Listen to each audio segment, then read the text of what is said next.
What's going on, everybody? Welcome to the first official episode of the Brew City Beats podcast. I'm your host, Kel. I'm with my co-host, CJ. Ski yee. And today we got a special episode with a special guest. We got my boy Malik, aka 99theProducer here. Let's clap it up for him right now. Appreciate y'all. Yeah, we go way back, but I'm gonna just give a little bit of Malik's background a little bit. He can say more, but he's a cellist, producer, songwriter, worked with really big artists all the way from John Legend to Kirk Franklin, done some NPR concerts. You can just tell us a little more about you. Yeah. So my name is 99theProducer. Born and raised in Milwaukee, Wisconsin. So proud to be from Milwaukee. But yeah, I'm just a cellist producer, trying to just elevate the sound of like classical music and string music and just really, trying to put my stamp on like a new sound. So yeah. So we really appreciate you coming in with us. Absolutely. We're going to dive right into it, bro. So we got two segments that we teased last week or last episode. Who's on Knox and BCB threes. You can go ahead and explain BCB threes. All right, so what BCB's threes is, if you're a new watcher, a new listener, it's Brew City Beats threes. So, it's a little catchy. BCB's threes. And basically what we do is we ask three questions regarding music, so like rap or R&B in general, and then all us around here are going to answer. Okay. So since you're a producer, I got a producer-wise today. All right. So give me your top three producers in the game right now. When I say top, it really just means like your favorite or who you perceive as top. You know what I'm saying? Yeah. So all right, for sure. Let's see. Honestly, my favorite art, number one, maybe not in numerical order, but of course, I'm gonna go Cardo. His beats is insane. Just slap every time. Cardo, I got.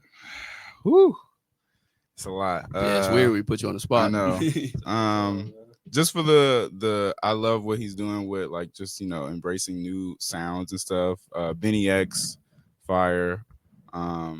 And then I'm gonna go my homie Sheila's son, also Milwaukee native. His name's Brian. Okay. But Sheila's son is probably one of the most fire producers ever. So that's dope. Yeah, those are my top three favorites. Is there any reason why those three? I know you said it a little bit before, but is it just like the style of the beats, or you want to expand on that a little bit? Yeah, it's the style. It's really the textures. Like what really makes something stand out is the colors, the just all the little kind of tiny stuff that you wouldn't maybe like perceive just if you just listen to it one time. It's like stuff you got to like really, sit with and analyze. So I appreciate all of those guys for their, sound selection, their how they format their beats. Like it's always, something new coming. It might be a switch up or anything like that. So, that's what I really, appreciate about their, beat making. That's dope. All right, Kel, what about you? Yo, three. We got to. Oh, you want me to do it too? Yeah. Okay. Off in the game right now. Metro. Oh yeah, Metro for sure. I know nobody else gonna show him love, so I got to. My boy 40. 40. Oh yeah, 40. My boy 40. Yeah, 40 for sure. Yeah, it's probably just gonna be all mainstream. Probably ATL Jacob. Mm-hmm. Okay, yeah. So when I asked the questions like to myself, I was thinking Metro, obviously, because I feel like up until we don't trust you and we still don't trust you, people is kind of like downgrading them. You know how today's media is on the internet. Like somebody don't come out with something right away, or like, oh, he fell off. Right. Yeah. But like Metro, Conductor. I really like Conductor. I follow his YouTube channel. He's so fire. Because the reason I like Conductor is like, I'm trying to explain this correctly. It's like, how typically most beats in like rap and R&B, they use like percussion instruments, like drum and stuff. But I feel like Conductor uses more like string instruments or like woodwind instruments sometimes. Like that's why I really rock with your stuff too, because that's my favorite type of beat in general with rap, where it's not like a traditional rap beat where it's like over a piano or a string instrument like a violin or a cello. And then third, I'm gonna say this, and it might just be for a reaction, because I know y'all gonna be like, really, but like DJ Khaled, like everybody clown DJ Khaled, he goofy, but if you sit and you listen to the beats that he's made, like over the years, like DJ Khaled got like some generational bangers. Yeah, but good. Like and then like honorable mention Alchemist. So is this for like right now, or is this just like what time period you talking about? I mean, I didn't even think that far when I asked the question. Right so now, probably right now. Yeah. Yeah. Okay. No, yeah. Metro definitely. I forgot about Metro. I'm really trying to refrain from BBL. I thought y'all was gonna have one on the little thing. Ain't no here yet, bro. But that's what's up, man. Shout out Metro, man. Yeah. That's dope though. So we got another segment. It's called Who's on Knox. Okay. So what this is, I'm gonna give you 3 different scenarios, right? All right. Let's get it. And within those situations, you're gonna tell me what's gonna be on Knox or who's gonna be on Knox. Okay. So the first one, I asked this to him the first time. Mm-hmm. You pulling up on the shorty, right? All right. It's first link. All right. 7:30. She like come through. You trying to do something. Go to the movies or whatever. Yeah. You got the windows down, feeling good. She coming out the house. What you got playing? Ooh. Yeah, that's what I What you got said. playing? The way he painted the picture What you too. got playing? And I mind you, y'all been talking for 2 weeks. 2 weeks. You know, getting closer. Yeah. FaceTime every night, and she like pull up on me. Let's do something. Yeah. What you got playing? Okay. I might have some either Janae. I like Janae Aiko. Okay. You know, some I don't know. I like the album Trip. So she got a lot of bangers on there. Sativa with Sway Lee. Yeah, that's a good one. All kind of. So that's an album. I also was thinking Smino. I love Smino because Smino just so cool and suave. So maybe some little Smino, but you know. Okay. Let's see. I don't know. Or if I'm really in a tea, you know, mood, you know, maybe some Baby Keem, just a little, you know, a little, just a little, you know. But that's it. That's I would go with those. So but Janae really first. She gonna set the vibe. Right? Okay, so, I feel that. Yeah. Next one. So you in the headspace where you need motivation. Okay. It could be songwriting, or you need some motivation for some producing. Mm-hmm. What you finna put on? I'm about to go on YouTube and watch Ryan Leslie cook up videos. Okay. Ryan Leslie is this like producer. He was really popular back in the day. He wrote a lot of stuff for Cassie. Mm-hmm. But bro, I remember when I was like young, he would be in there with tux. He would have a whole tuxedo on and everything, just be in the studio. He's like, I want a disco ball in there. And they would go get him a disco ball. And he would just like go crazy in there. So maybe a little Ryan Leslie. But if I'm really trying to tee up for real, jeez, I might have to go Kendrick. Honestly, Kendrick? I just been in the Kendrick mood lately. So is Watch out, Kel got that OVO hoodie on. Watch out, watch out. Who's lucky I ain't got nothing on here? Oh, no. Okay, so when you say Kendrick, is that for both producing and songwriting, or like something specific? I would say both. Yeah, like I enjoy his beat selection and his songwriting. So can you give us like an example of a song you would put on? Yeah, I would put on. I've been maybe from Good Kid, Mad City. Okay. I would go either Money Trees, Don't Kill My Vibe, The Recipe. Okay. Not The Recipe. What am I thinking? With you. I feel you. Yeah. But yeah, one of those. Yeah. Just off track question. Yeah. You think that's his best album? Let me think. Somewhere like that too. Yeah. I really like Damn. Damn's fire. Okay, facts. So it's a tie between Damn and Good Kid, Mad City. But let me just say, shout out to my dad. I was listening to Section 80 when I was like in the 3rd grade. Sure. I was listening to J. Cole, The Warm Up, like way back, like before anybody probably real rap head. Yeah, for sure. You feel me? But honestly, side note, one of my favorite producers of all time is probably Jay Dilla. He just got the smoothest beats. So I get like most of my taste from just like listening to like old jazz samples and hip hop, samples of jazz classics and stuff like that. So a lot of Dilla kind of flavor stuff. That's dope. All right, last one. It's just simple stuff. Okay. So been having a hard day. Okay. You just go home and you want to chill, wind down, get in the right headspace. Yeah. What you putting on? Ooh. It's so funny because I listen to a lot of R&B music. So that is so many people I might choose. Probably either maybe Frank. Frank's fire. He's just a tornado flew around my room before you came. Right. No, Frank. What else? SZA. I love SZA. I can't lie. I do a lot of covers, YouTube on my like social media. Like I be doing covers and stuff. So SZA is probably one of my favorite people to cover, just because you know I love SZA. You know, do you like her most recent album more? Or you like Control more? Oh, Control. Yeah. I feel like that's a consensus. Everybody. Oh yeah. What about Blonde and Channel Orange? Ooh, that's hard. My first instinct wants to say Channel Orange, but Blonde is heat. Yeah, like Blonde is crazy. So I don't know. That's a hard one. That's a hard one for sure. I'm glad that you brought up the R&B aspect, because I wanted to talk about how we're primarily a rap podcast, but I feel like rap and R&B blend. Yeah, because you know R&B stands for rhythm and blues, and rap stands for rhythm and poetry.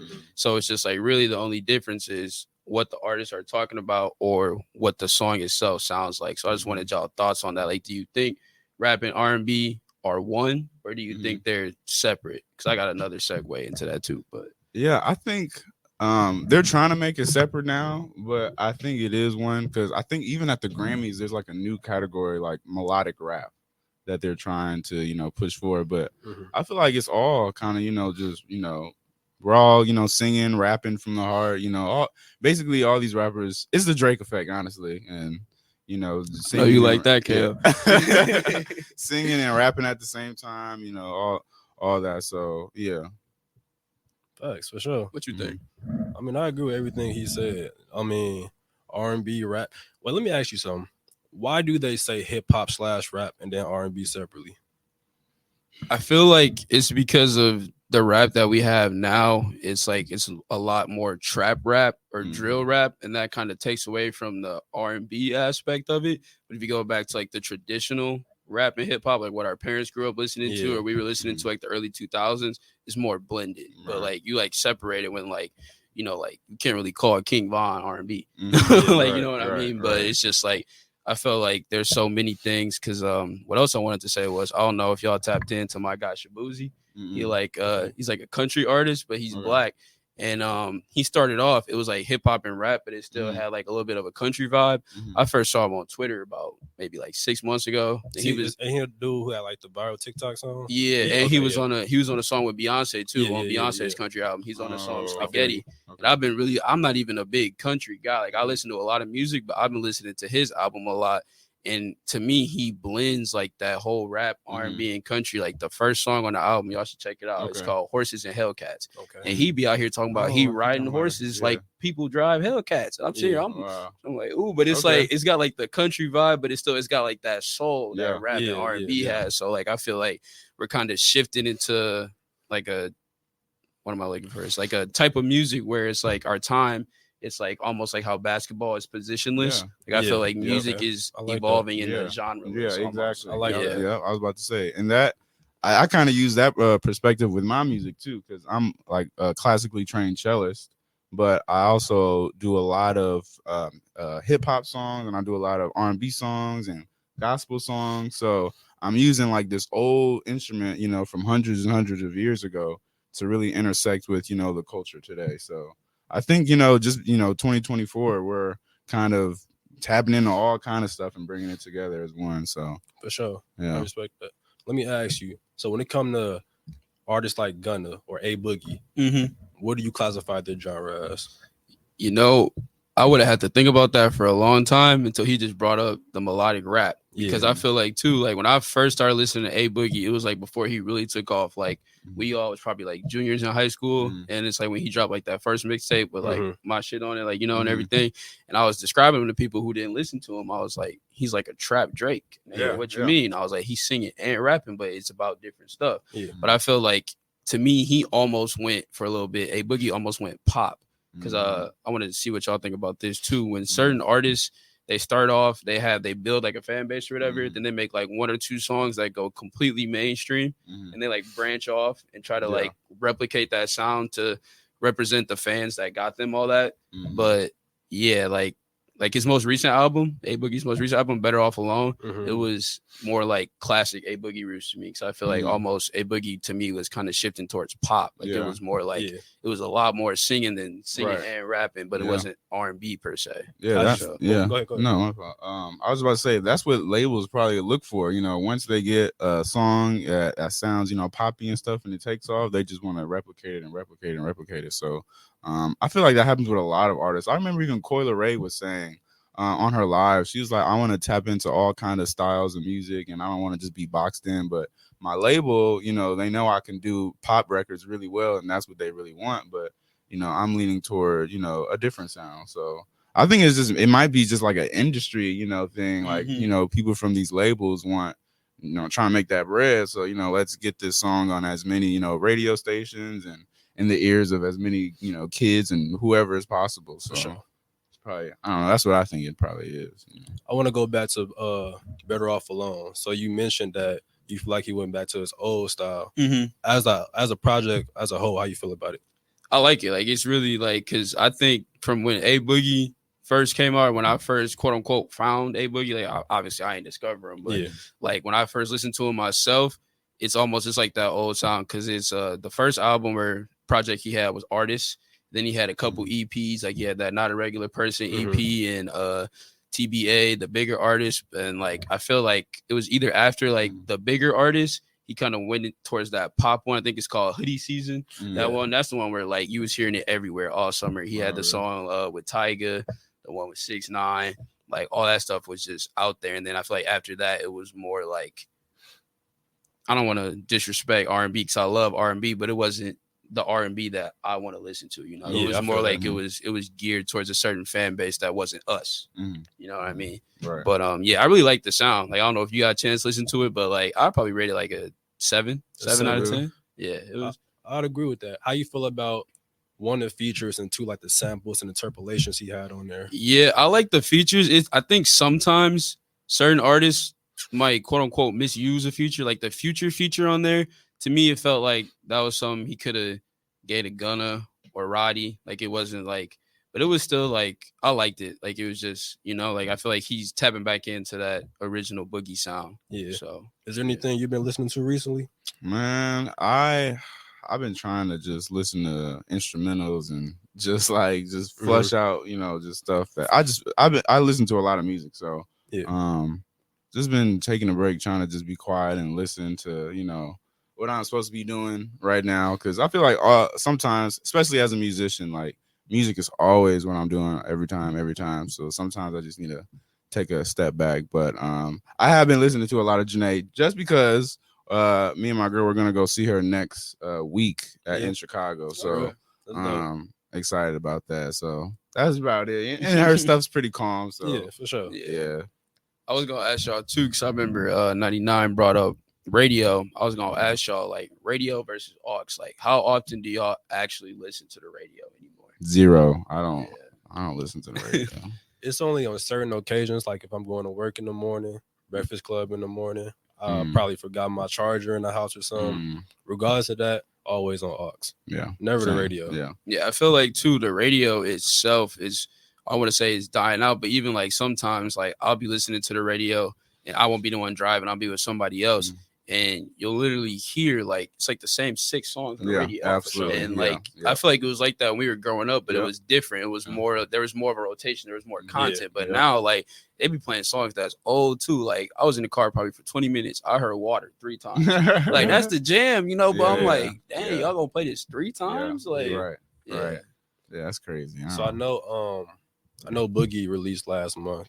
I think Gunna did too. How you feel about that album?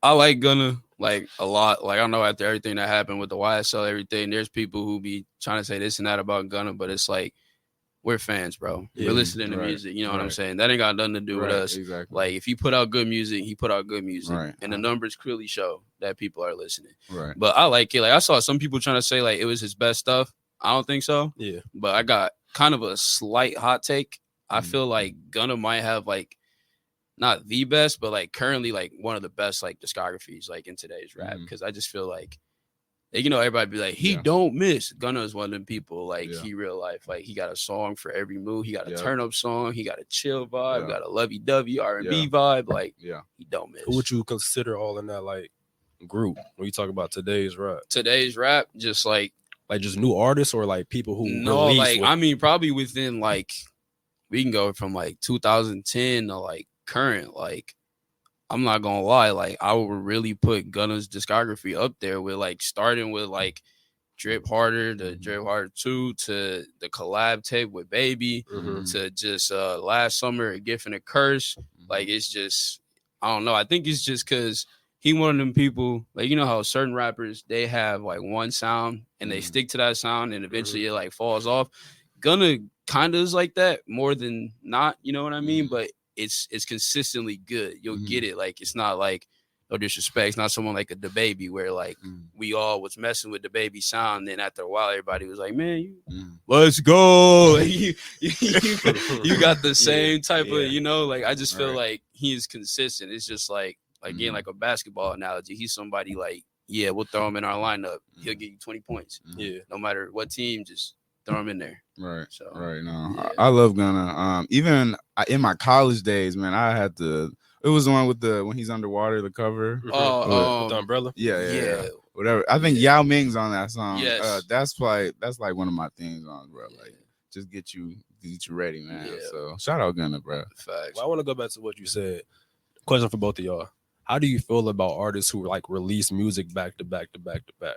What are we defining as back to back to back? Because he could probably answer this better than me. You're talking about somebody like a Drake who, for a certain period of time, he released like once a year, or he'll take like a year or two off and release. You're talking about somebody like an NBA YoungBoy, like somebody like an NBA YoungBoy, like a Future, like a people like that, like who just release music. I feel like it's different if you think like, to me, because like I like NBA YoungBoy, but sometimes like I feel like you might know this better than I do, but I feel like when you release so much music like that, it's not enough time to let people sit with the music, because you know, music, at least to me, music is better over time. Like, that's why we have classics. Like, you know, you can sit, but like I listen to a lot of YoungBoy, not as much as I used to, but like I'll be listening to like an album and then another album would drop and I haven't fully digested the first album. Sure. Then he got another one after that. Then he got 6 singles. Right. It's like, how am I supposed to really, you know, vibe with this music or understand it when you just keep releasing and keep releasing?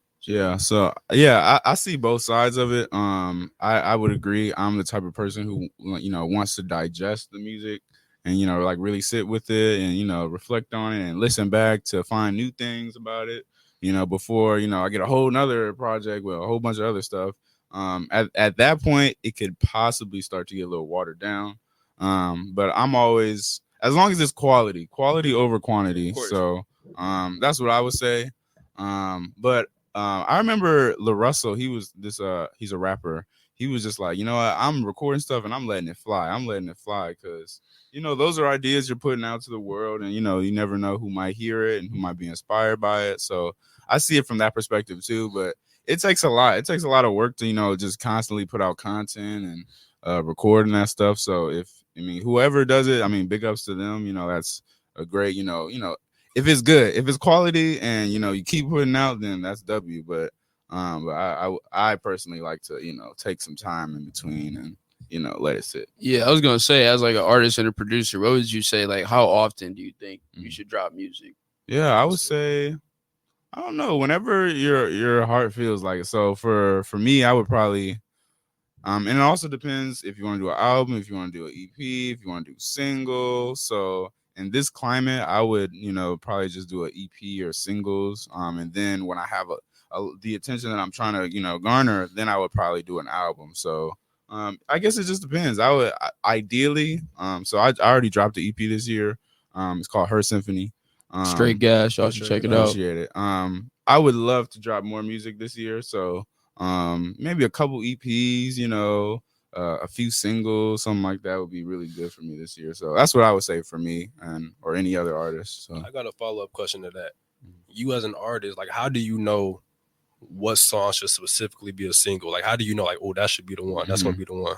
Yeah, well, I you know, I reach out to other people who I respect, you know, like my guy Brian, Sheila's son. You know, me and him worked on the project together. So me, you know, we're kind of threw ideas back at each other, you know, just to see which one, you know, we felt was, you know, the best, or, you know, which one we want to promote more. But I don't know, it's just a feeling you get. So like one song, my favorite song is Match. So I don't know, it's just a feeling, you know, like you play it for your mom. She's like, "Oh, this is your son."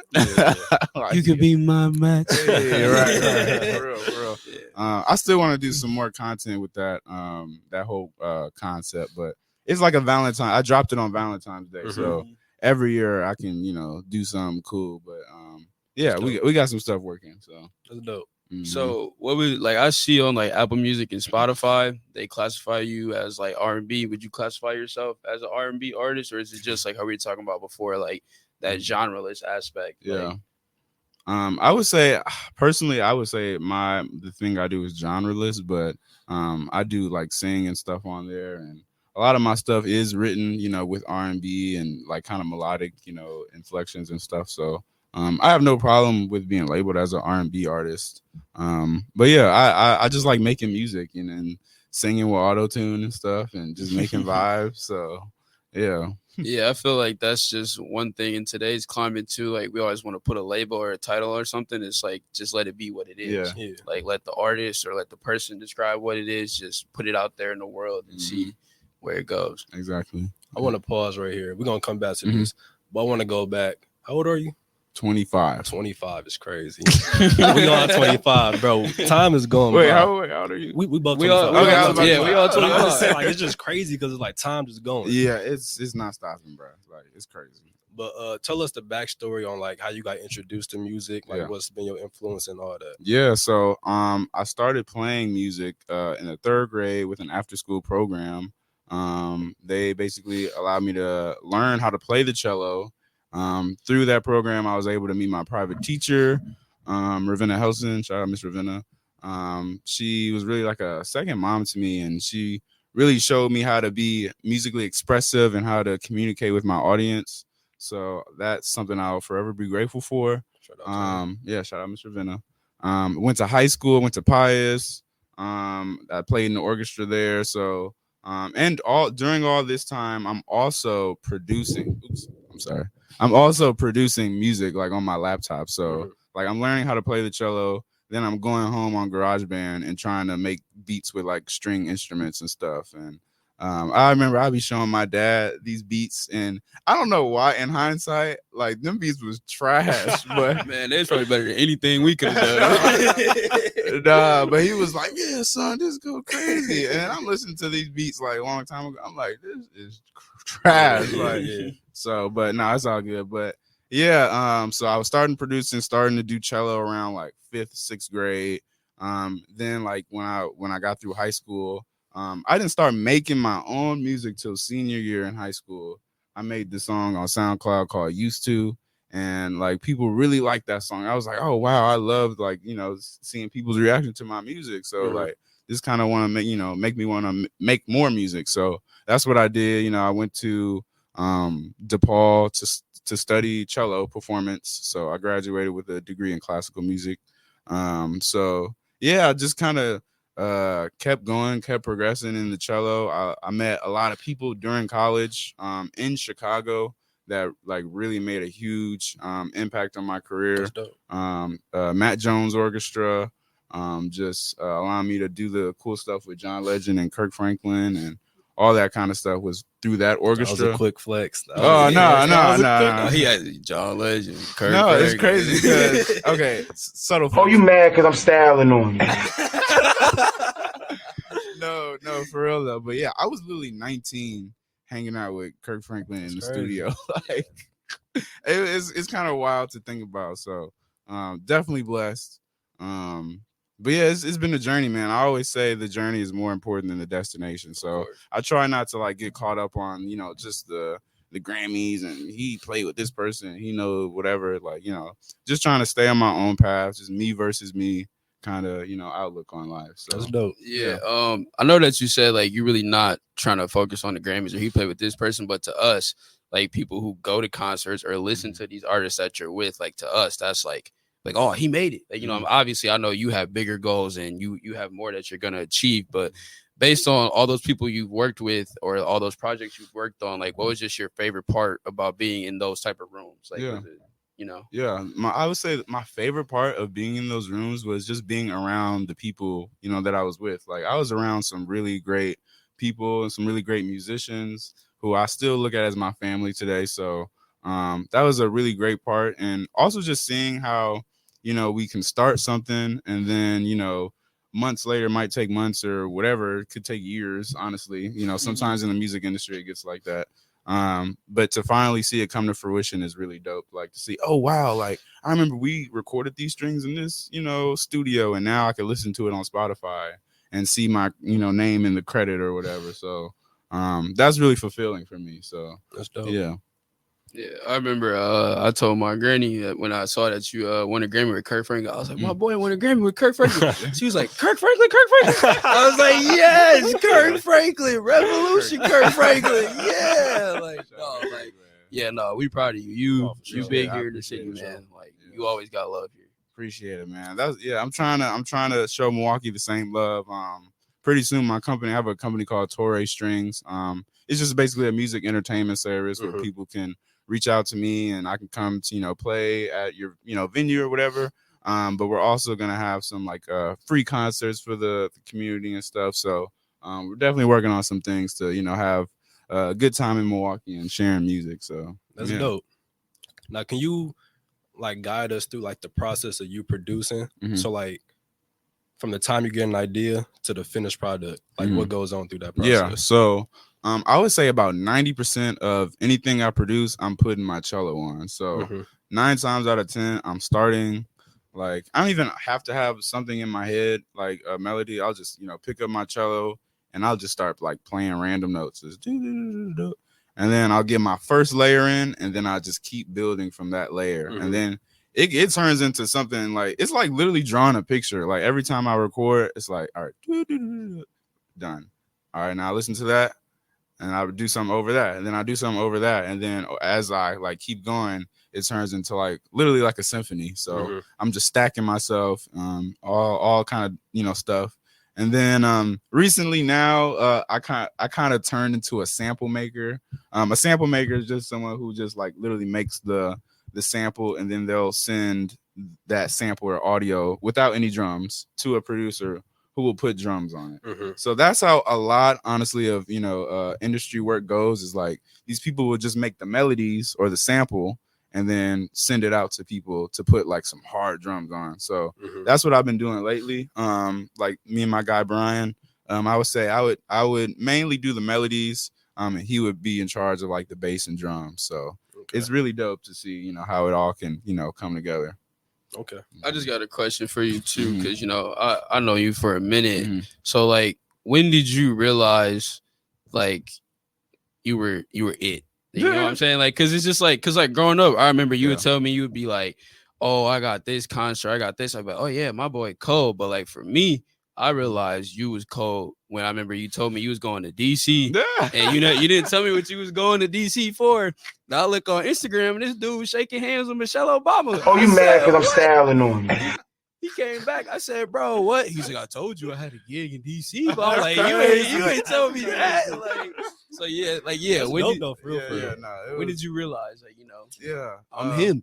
Man, I always knew, man. Shout out my dad. My dad, I appreciate. Oh, you mad because I'm styling on you?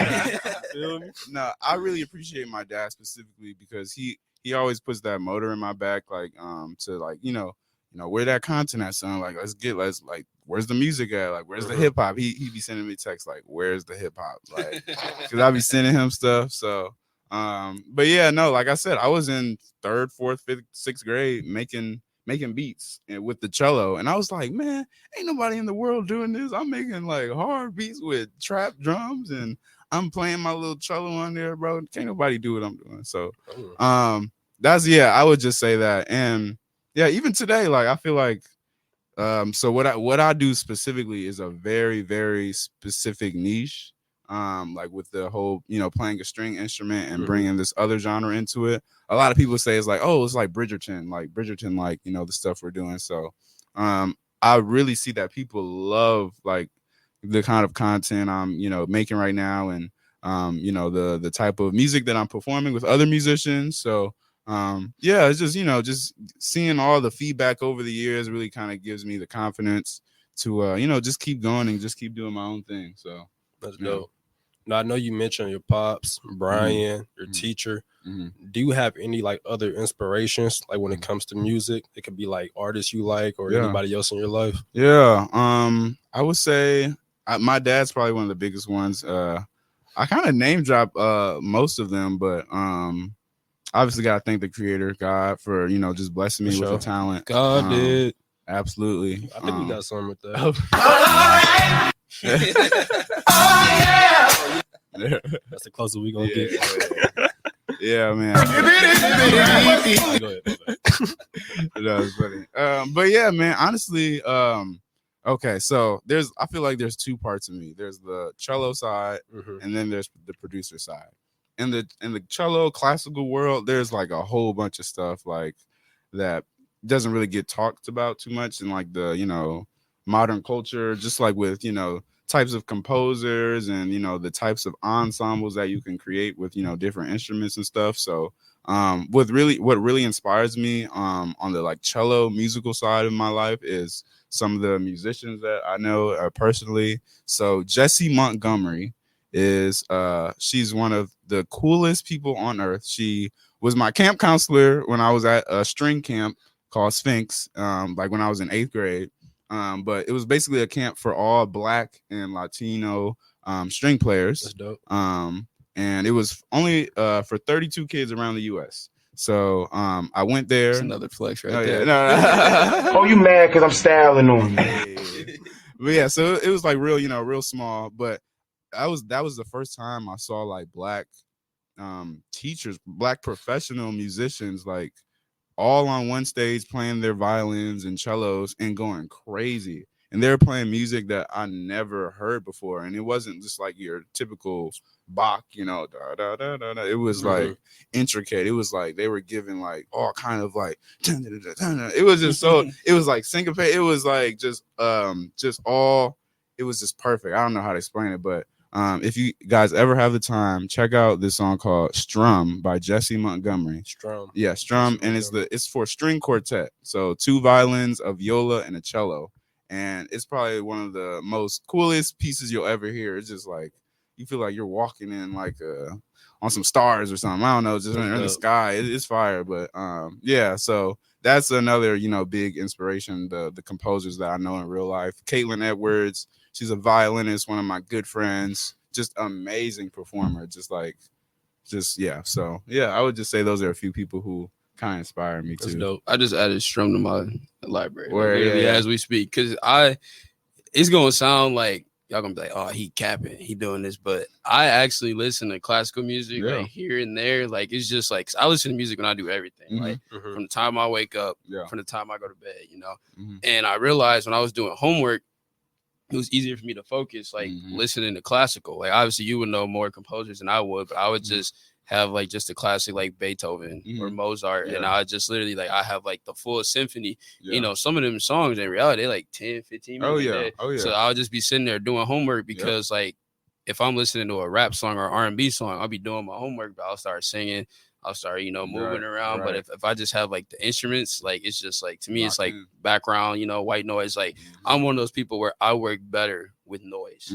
Like pure silence, I don't really like pure silence. Like, I go to sleep with noise. Like I'll throw on an album. Like typically when it's like night, I'll throw on like some slow music, just like some R&B or just like slow rap, stuff like that. It's like I just like noise.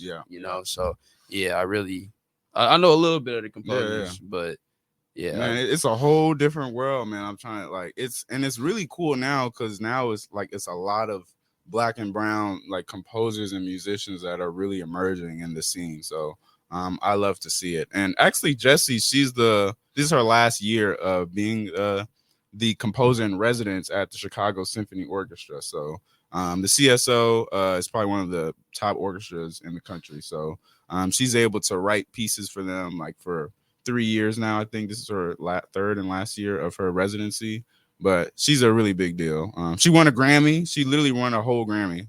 But yeah, so she's. Don't act like you ain't got one. You won a whole Grammy. Oh, you mad because I'm styling on you? She's fire. She actually has like a gold thing. I only have my Grammys are like certificates. Because I don't. Hey, like, a Grammy is a Grammy. is a Grammy. Grammy is a Grammy. If it walk like a duck, if it look like a duck, if it talk like a duck, Feel it's me? a duck. That's dope though, for real, bro. That's Yeah, dope though, bro. for real. Real blessed. Real blessed. Yeah, no, my bad. I was just about to say something, but I There had you something pop in my head. That's all you. I want you to think about this Mhm. because I thought about this when I was writing this question. Mhm. What's your purpose when it comes to making music? Like, what do you want people to get out of your music? Mm-hmm. Yeah, I want people to, number one, feel relaxed. I feel like just, especially now, like it's just a crazy time in this country and world.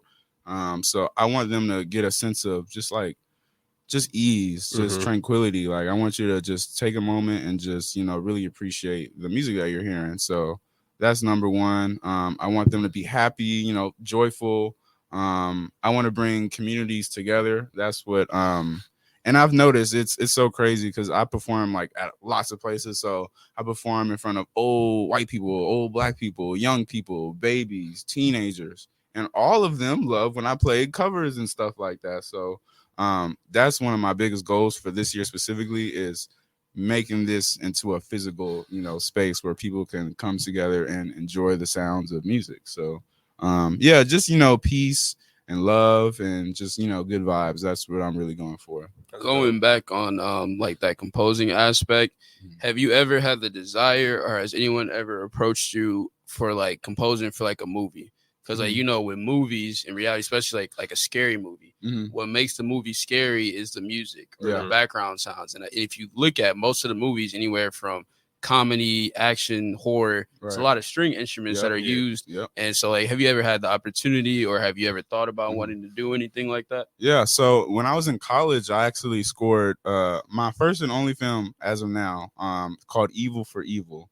And it was just a small independent film, but that was my first time, scoring a film and working with the director and all their people to, make, that product come, fully happen. So yes, it's definitely something that I want to continue to step in and grow into, just like a composer for film and TV and stuff like that. So that's the next step, like, just like the Bridgerton vibes and all kind of, stuff like that. So I would love to, continue with that, but only one time. I've done it once before. So. Okay. And then going back to just the whole composing aspect, like when you do that, do you want to have, like, let's say you want to have a project where it's straight like a composition where it's more like strings, and it's not like a R&B or like hip hop type vibe, and then like like just go back and forth, like how some artists they'll have like a whole rap album and they'll have an R&B album. Like, have you ever thought about doing one of those? Yeah, or absolutely. So that's what my company Torre Strings is really gonna be about. Is we're gonna create our own original music, and we're gonna put it on sheet music so people are able to buy it and play it at for their quartets or their orchestras and stuff like that. So and I do have string music that I've written and performed before, so definitely something I would love to do more. But yeah, that's definitely the goal, is to do like the instrumental, kind of have my orchestra concerts, and then eventually do my artist kind of producer kind of vibe and more kind of like hype stuff. So yeah, kind of literally I want to do everything. So yeah. So you brought up covers. How difficult is it to like hear something, get the right string or get the right key, whatever? How difficult is it to hear that and then just do it? Yeah, so I mean, I've been doing like just playing music for a long time, and specifically playing stuff like I read music, like I can read music, but I also play by ear. So that's just being able to like hear something and like figure out the notes and kind of match it to what they're saying. So I've been doing it for a long time. So it doesn't take me too long. Like if I just would like to learn a song, it doesn't take me, more than a couple hours. If I, really want to learn it and play it really good, just spend a little time on it, I can get it. But it's not like too hard, I've been playing for like 17 years. It's honestly just with the practice. So okay. Yeah, that makes sense, because I was thinking too, like cover wise, do you ever like, do you know right away, like you'll hear a song for like the first time, like one of my favorite covers that you've done is Snooze. Like that, like I felt like I heard SZA, not the strings. You know what I'm saying? Like it was that cold where it was just like. So do you like the first time you heard Snooze, you was like, oh yeah, I'm gonna go cover this. Is that typically how it goes? Absolutely. It's like I pretty much only cover songs that I love to hear, love to play. And that's one of the things I challenge myself with is when I'm doing covers, like I want to literally match all the things I'm doing to how the artist is actually singing it. So it's like, oh wow, I feel like I'm actually hearing, SZA sing Snooze. Like, so yeah, that's what I've been trying to do. Yeah. So it's fun for me. I really do like doing covers. And it is like it's almost like a challenge to me, like, learning some runs and stuff that these singers be doing, so it's fun. It's a learning experience for sure. Yeah, because every time I describe like you to someone, like, oh yeah, my boy do this, he do that. They have an understanding, and then like, I'm like, hold on, let me show you. Like today, I was at the barbershop. I showed my barber. He said, "Oh wait," he said, "They not singing." And I was like, "No, bro." I was like, "That's all strings." Right. Yeah, no, you be doing that for real. Appreciate it, bro. The one I just did not too long ago, 2 months ago or a month ago, the Bad Biddy. I did a Bad Biddy cover. That was cool, bro. That people still hit me up like about that, like that how much they love it and all that kind of stuff. So. Yeah, it's pretty funny. Yeah, I was trying to come when you was here doing it live, but I saw all the videos. Oh, the 414 day? You had everybody lit at 414 day. Oh yeah. And everybody was lit. That was like, cool. My boy going crazy. Yeah, no, that was like a surreal moment. Shout out for Milwaukee, man. Like Radaya, she's amazing person, amazing Milwaukee advocate. So shout out for Milwaukee for having me at 414 day. It was such an amazing time. And it was lit, man. So I definitely had to play Bad Biddy. Y'all would have thought it was a club in there. No, they was hitting that. I was like, wait, back up a little bit. Speaking of, give him more space now. But speaking of like JP, I just want to talk about how like this question for both of y'all. Like, why do you think like now Milwaukee music has really started to take off? Because we've had a couple like songs where they've been big, but not as big as Bad Biddy, like going all the way back to like, everybody from Milwaukee Big Money or Bow. Right. Like, but it's just like, do you think it's the social media area with TikTok and everything? Or do you think like as a city, we're actually like progressing and having our own sound? Or I definitely think as a city, we are having like our sound is literally on top right now, and it's so unique. It's just like the dialect and how we talk. Like I was watching the JP interview, they was like, "Is this dude from the South or something?" Like, no, that's how people from Milwaukee like talk. So I think it's really dope, and even like Big Frank 414, Big Frank, and I don't know all the the young artists and stuff. Chicken P, I like Chicken P. All those dudes, man, they just been contributing to the sound, and it's really being noticed on like a national level, so I think that's so amazing, and it shows how unique Milwaukee is. So. Yeah, he spoke on that aspect, but going to the other side, TikTok and social media, that is a big thing that helps promote music too. Absolutely. Like even when he dropped that Months Go By, Chris Brown dancing to it, other artists dancing to it. You got Casanat doing it on the stream and stuff like that. So not only is it the sound, the progression of Milwaukee and us supporting the music, but it's really social media that just make people rock it off. Yeah, it's just wild to me how social media works. I saw some dudes in like Norway. They was like on a cliff, like one of them cliffs from like Game of Thrones, and they was dancing to Big Frank. I'm like, what y'all know about Big Frank? They was like, Frank Biddy's to the floor right now. I said, oh, y'all know this. Beat it up. Wow, what's he had it on there? Yeah, I think it's the dance too. It's the dances too, like the Milwaukee dances. I'm trying to tell y'all hit a hood, like the whatever. They be doing it all kind of. I be seeing it on TikTok. They be hitting Milwaukee dances. And then I want to go back to the reading music aspect. If you could just break that down for us, because like growing up, I was in band and choir. I wasn't like you, and in choir I can sing, but I ain't no usher. Like I'll catch a tune, I ain't tone deaf. Y'all know, y'all hear some other people sing, but like I never really got great at it because I don't know if I tried to read the music or if I just straight couldn't. Yeah. Like I would just look at it and it just like it looked like I was reading ancient Greek. Like you know what I'm saying? So if you could just break down reading music for us. Yeah, you know? Music is, I feel like it's literally a language because you can have a whole bunch of notes on the page and all kind of symbols and stuff. You have to be able to like understand what it means, and a lot of times the words, like they put words under the stuff. It's in different languages and stuff. So, but yeah, man, I don't know. I don't know if I should give you like a whole, lesson on how to. Right, a quarter note is 1 beat and a half note is 2 beats. But yeah, man, honestly, and to be honest, I wasn't really good at reading music when I first started the cello. Like, I would literally have to like write all the notes in, like A, B. It's like I would literally write the notes in and then I would play it, like listen to it and then just mimic it.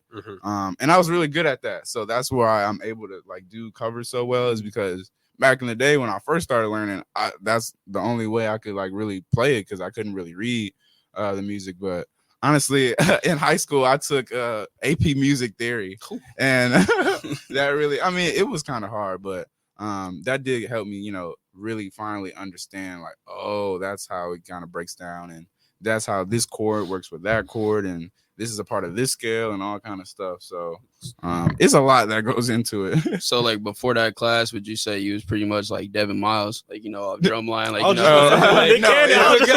that's not honestly, bro. I was play it by ear. Yeah. I was struggling, but we got it together now. So because I play all kind of music, so definitely have to be able to like be on your cues, Q's and P's and Q's. So yeah, so it's been a journey for sure. And then when you listen to music, either if it's like a colleague, like someone you worked with, or just like a big global artist, do you like break it down like a coach watches film? Like I guess the way I'm asking is like me, like I listen to music, I feel like differently than other people because I have like a semi-musical background, not as much as you, but I'll hear like certain things in the beat. Like I was explaining like a crescendo to one of my friends. He was like, bro, what are you talking about? And I was like, I don't know how to explain it. Like, if you know, right? So, like, when you listen to music, do you break it down like that? Like, do you, like, look for little pockets, like, oh, like, right here, the beat switched to this, or they started flowing like this, or they sang this note? Like, do you break it down like that? Yeah, well, sometimes I do. Most times, no. But if I'm trying to understand why I like this song so much, then I'm gonna like really dissect instrument by instrument. Oh, like the hi-hat kind of stutters right there, and it's giving that feel like, just like a good groove, or like, oh wow, the synth they use, like it's not as harsh, like it's kind of rounder, like it's not as like sharp, So those are just like, when I was saying about like the textures and the colors and stuff, that's what I kind of start to look for, like when I really enjoy a song and want to know how. Why am I loving it so much? I'll start to break it down like that. Yeah. But if I'm just, just chilling and listening to music, then, it's mainly feel, rather than just breaking everything down. As long as it flows cohesively, then I can rock with it. So, yeah. You want to ask him if he remember the story? Oh, yeah. I had another question, but so, like, you remember we was all part of the program back in the day, Yeah. You remember we was at that Boys and Girls Club, and I remember everybody was cutting up but me. It was y'all, and then one of the girls that was always with us. Everybody was cutting up. And me growing up, I was definitely cutting up, but that day I wasn't doing nothing. I was pure silent. And then, like, I guess whoever was in charge of it, she just had enough that day. She shut it down, and she like came up to me. She put me in this little dark room by myself. And all of y'all was like, he ain't even do nothing. You remember this? Wait, okay, time out. Don't say no name. Don't say no name. I won't say no names. What club? Okay, so like high school? High school, like BMO. Like when we used to meet, like was it like once a month? Yeah. Oh, you just unlocked that memory, bro. Yes. Oh my goodness. That was, bro. Every time, bro. You were there. Yeah. That's crazy. I'm like, bro, because I know. Bro, he got Grammys. He don't remember faces no more. Oh, you mad because I'm styling on you?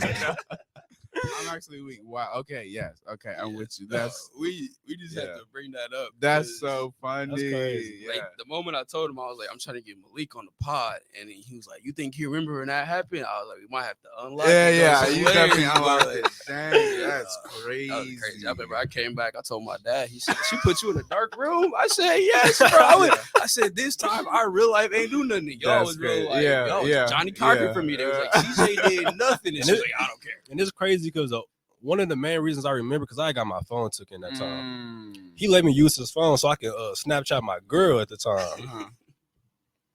I'm just taking pictures. She looking at me. She ain't saying nothing. He not doing nothing. He on the computer. I think he said something. She's like, CJ.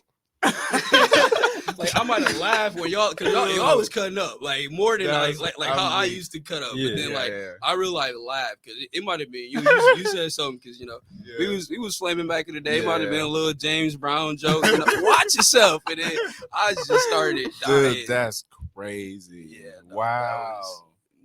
Wait, did y'all go to the same school? I'm just curious. No, we like our parents were like friends like right around the time we was born. Yeah. And like we've been friends since we was like 3, 2. Yeah, we knew each other like 22 years, bro. Wow. So I know you for like 15 years. Yeah, it's been like a minute, bro. That's still a long time too. Yeah, it's like too, like I realized like who's talking about you 25. It's like another thing. I know I keep going back to social media, but I feel like social media in today's day and age is kind of like social media is a good thing because it gives people exposure and everything, but at the same time, I feel like certain people our age, they feel like they're not doing enough because of social media, because like you've accomplished all these things by 25.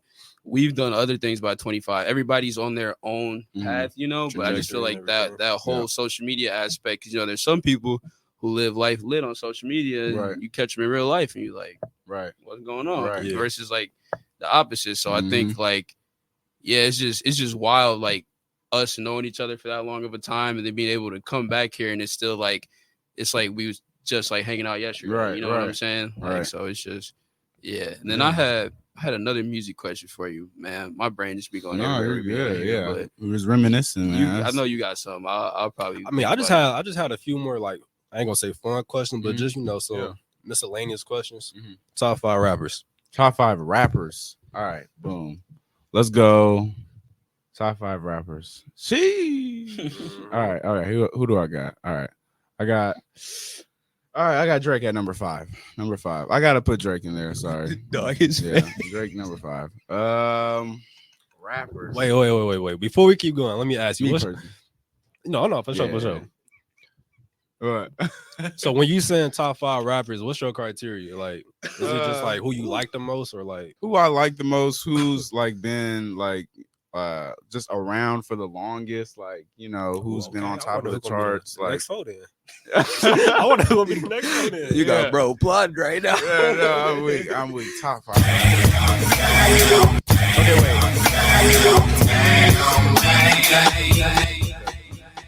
So are we talking about like right now or all time? Just yo, I don't know how you. I'm saying to me, it just mean like right now, all the time. Because mine is kind of the same, kind of interchangeable. Just like your top 5, like as of today, June 11, 7 p.m. Yeah. Right? Is that kind of what you were going for? Yeah, I mean, you could do it however you want to, but just make sure you explain what you did. Yeah. All right. I got from your. My bad. I ain't trying to keep cutting you off. No, yeah, please. But from your first 2 bullet points. Go ahead, bro. Okay. You got my boy Press with Drake. No. Go ahead. Okay. Dang. Okay. Jeez, man. This is I haven't really listened to a rap in a minute, but Drake, Kendrick. Oh, I gotta throw Cole in there. I love Cole. I'm sorry, Cole. Cole's probably I honestly used to be the biggest Cole fan. I kind of chilled out a little bit, but he at a time was 1 or 2. You ever been to Dreamville Fest? No, never. Have you? I went last year. Really? How was it? Was that during the tornado? Wasn't it? Was that the rescheduled one? Because I remember something. No, it wasn't rescheduled, but they didn't have it from like 2020, 2021. Oh yeah, because of pandemic. Right. That's fire though. Yeah. So Cole, Kendrick, Drake. I'm trying to think like me specifically. Growing up, like an older. Honestly, I can't say it now. No, you can't do that. You can't. Come on, man. I'm not gonna say it because it's not true. It's not true. So, Saba. I love Saba from Chicago. Fire. Who else? Let me think. I'm thinking of the coasts. Chicago, New York. I did have a Joey badass phase, pro era, but not so much anymore. I don't know. Maybe Wayne. I'll go Wayne. Okay. Yeah, Wayne. So I know you want to touch on that Drake thing, so I know that I got your buttons in the Twitch. But I got a couple questions too, since you just brought up Coast. One of my friends asked me the other day. They was like, they was like East Coast or West Coast, like all time, like full body of work. And I was like, in all honesty, you're not gonna like my answer because y'all know me. I like to think outside the box. And I said neither. And he was like, what? And I said, I'm taking the dirty South. Yeah, I was about to say Atlanta, Houston. Because you got everywhere, like the South as a whole. You add Atlanta, Houston, Memphis, Louisiana. Right. You have the older artists. Like, granted, they don't go far back as like East and West, but like it's like that whole sound that rap sounds like right now. That's because of the South, and like you have the artists from like late '90s, early 2000s, all the way up to right now. Yeah. So I was just wondering what y'all think, like East versus West, or you got like out of box answer, like dirty South, or even the Midwest, kind of taking off a little bit with Chicago, Detroit, Milwaukee. Yeah. So. Yeah, I would definitely agree with you, like, honestly, especially with the culture, you know, like rap to where it is today and stuff. Definitely the South got it. But yeah, shout out to all the Midwest artists. It's a lot of legends, you know, from the Midwest. So, yeah, I don't know. That's a hard one, but West Coast, you know, it's a specific sound. That's, you know, if you from there, you get it. But growing up, I probably resonated a little more with like the East Coast vibes, like what I was just saying with like Joey. Pro era, ASAP, you know, all that kind of stuff. So, yeah. No, for sure. I remember we had spoke about this a little bit. A lot of influence comes from the South. Yeah, like a lot of influence. Absolutely. A lot of influence. I'm not gonna touch on the Drake thing, but since that was R&B, just R&B, 5 R&B artists. 5 R&B artists. Yeah. All right. Right now. However you want to.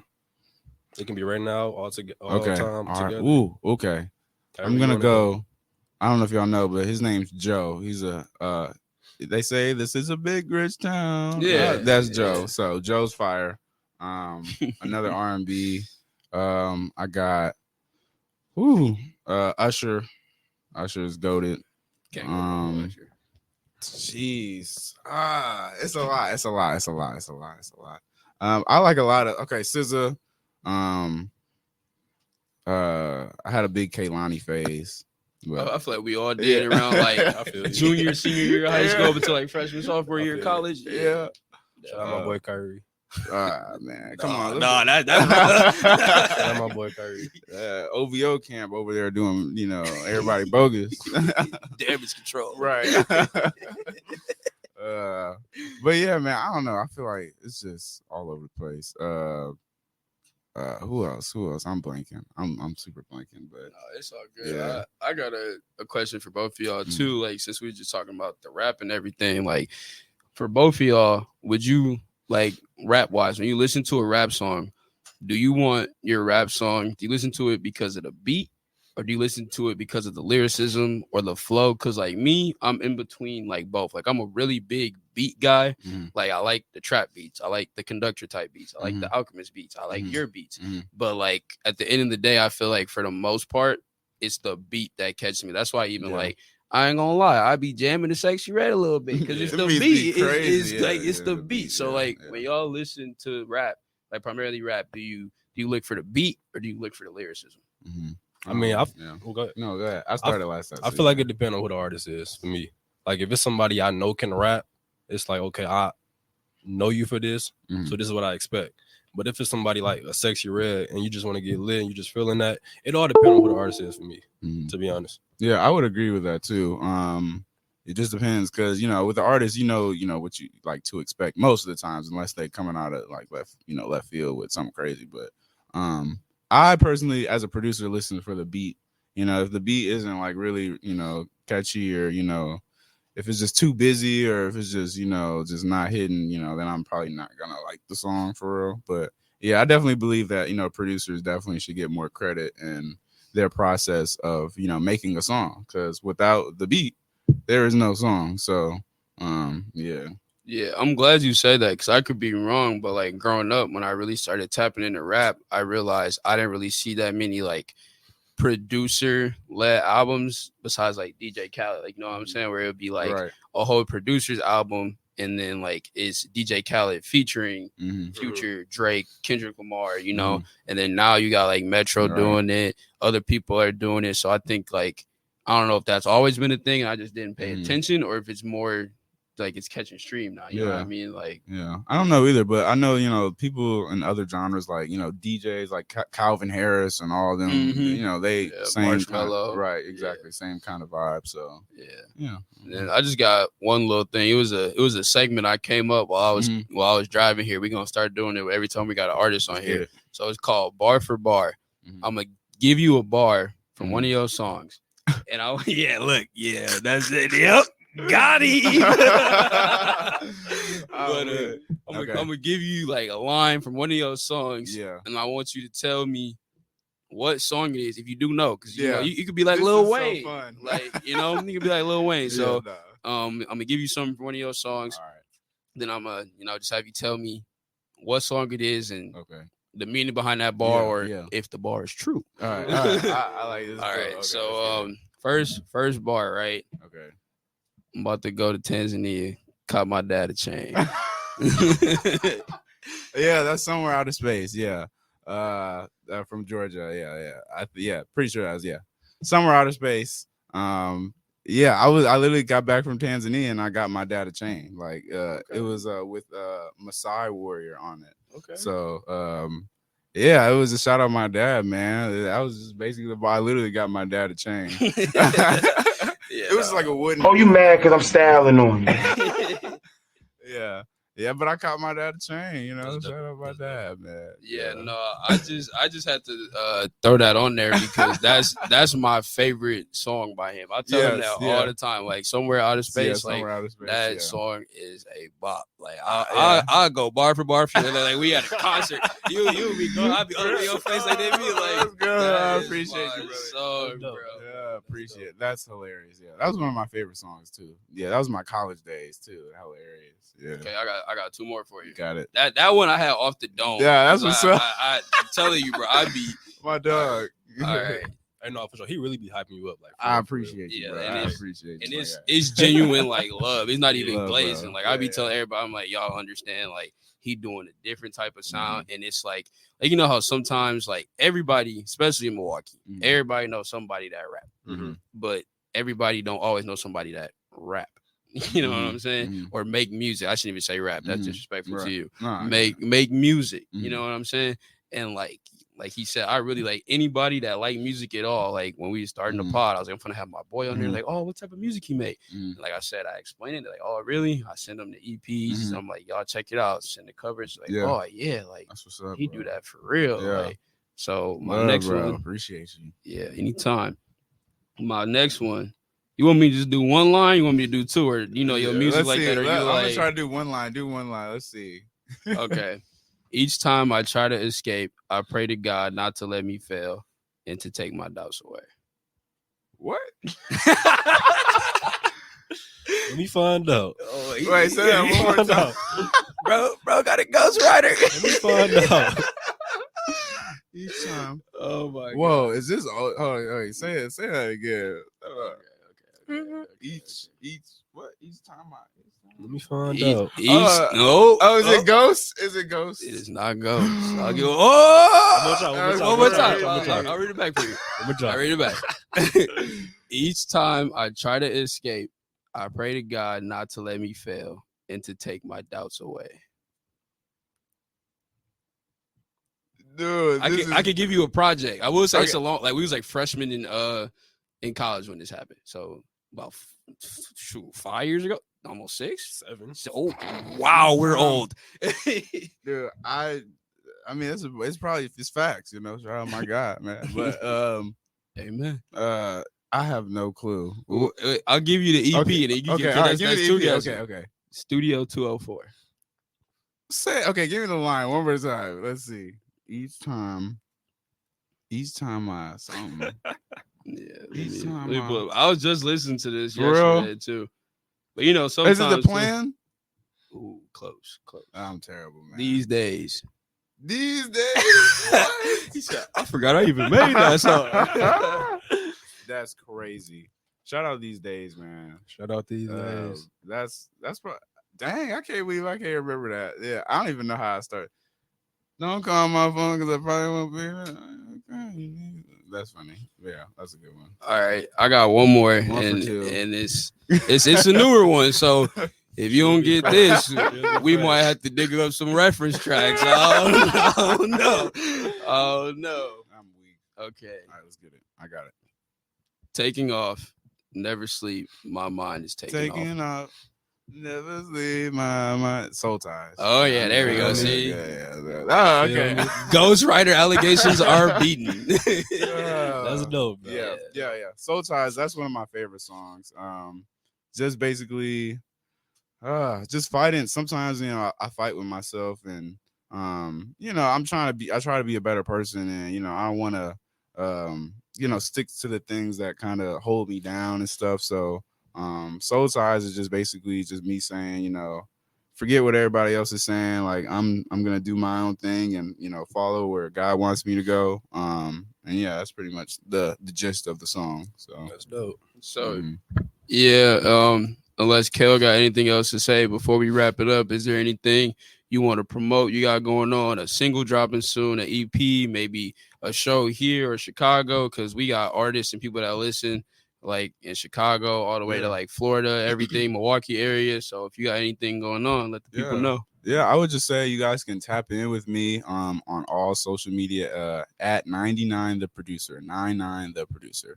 I have, for all my people in Milwaukee, I'm partnering with the Betty Bryn Museum for their summer solstice event, and it's basically they do it every third Thursday of each month, but it's just basically a day where they invite everybody who wants to come into the museums for free from, I think it's 9 a.m. to 7 p.m.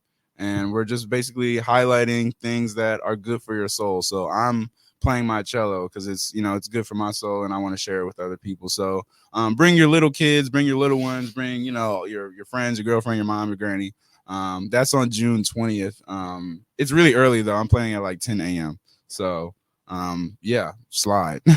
That's dope, bro. Yeah, appreciate it. Well, we appreciate you coming out. Yeah, thank you. Chopping it up with us, Appreciate it. man. Absolutely. Thank you for having me. Honored to have way you as a back. first Shout guest. out CFFC, Covenant Shout out Achievers.